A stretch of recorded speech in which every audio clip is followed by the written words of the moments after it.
It was just past 11 on a quiet December night in Las Vegas. A neighborhood wrapped in stillness, families tucked inside their homes, children already asleep. Inside one modest house, it seemed like just another evening for a young military family. Dinner had been eaten, the children kissed goodnight, and the father, an Air Force technical sergeant, prepared for his late shift. But as he stepped outside, the silence shattered.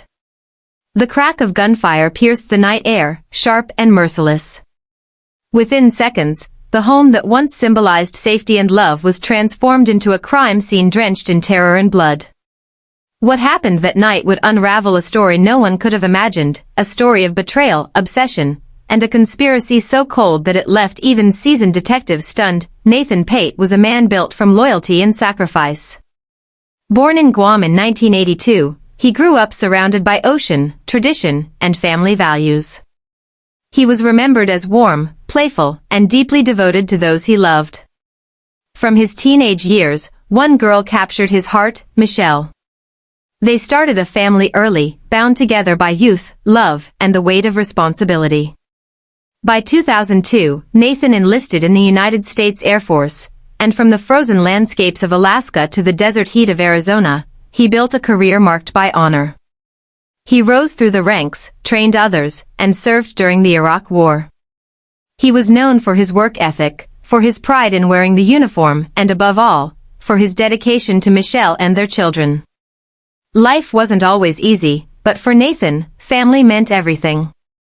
In Las Vegas, he balanced his demanding career with fatherhood, coaching Little League, working late shifts, and still finding time to be the husband and dad his children adored. By the age of 28, he seemed to embody everything good, a man respected in the military, loved at home, admired in his community. But behind closed doors, cracks were beginning to form. December 1, 2010, began like any other day. Michelle wasn't feeling well and returned home early. Dinner was simple, quiet, and Nathan, exhausted from long shifts, fell asleep in the living room. Hours later, he woke abruptly. His alarm hadn't gone off, and he was running late. He rushed to get dressed, pulling on his camouflage uniform. At 11:30, he stepped outside into the cold desert night. Gunshots exploded. Nathan staggered back into the house, collapsing in front of his family. He had been shot 5 times. Blood trailed across the garage floor, staining the walls, the bench, and even the uniform paramedics tried to strip away to save him. His children watched in terror as Michelle frantically dialed 911, her screams echoing through the receiver. Despite desperate attempts at CPR, Nathan was gone. The shooting stunned the neighborhood. Nothing had been stolen. His wallet, keys, and belongings lay untouched.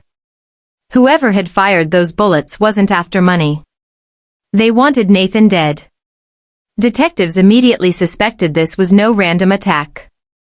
Witnesses reported seeing a black car speeding away. Others recalled a man in a hoodie running through the night. And yet, inside Nathan's phone, there were no signs of secret debts or dangerous affairs. His messages showed only love for his wife and kids. He was the last person anyone could imagine being targeted. So why him? As investigators dug deeper, the perfect image of Nathan and Michelle's marriage began to crumble. Witnesses described tension at family gatherings. Financial troubles weighed heavily on the household. And then came a revelation: Michelle was not the grieving wife she appeared to be. She had been exchanging secret text messages with a man named Michael Rodriguez, her coworker, and a man with a criminal past. Those messages sent on the night of the murder were chilling. Michael had referred to a contract, and Michelle had casually responded about Nathan leaving the house, coded words, detectives believed, for a murder plot. The timing lined up with Nathan's final moments. When questioned, Michelle downplayed the relationship, but investigators quickly uncovered the truth: an affair, months in the making, and a deadly plan tied to Nathan's $650,000 military life insurance policy. The conspiracy grew darker. Michelle wasn't acting alone. Michael had connections, 2 accomplices named Corey and Jessica. Together, they schemed to execute Nathan, discussing chilling alternatives, ambushing him in his car, abandoning his body in the desert, or shooting him in his own garage. And on that December night, they followed through. The web of lies began to collapse when Shannon, a woman coerced into providing Michael an alibi, broke down and told investigators everything. She admitted to seeing Michael and Corey return after the shooting, destroying clothing, bleaching evidence, and burning items in a fireplace. She overheard them bragging about the murder. Armed with her testimony and physical evidence, police confronted Michelle again. This time, she cracked.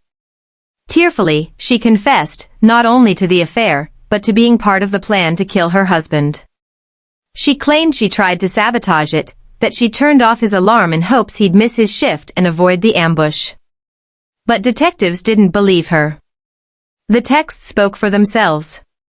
Michelle had helped lure her husband to his death. Just 6 days after the murder, the case broke wide open. Michael, Corey, Jessica, and finally Michelle were arrested.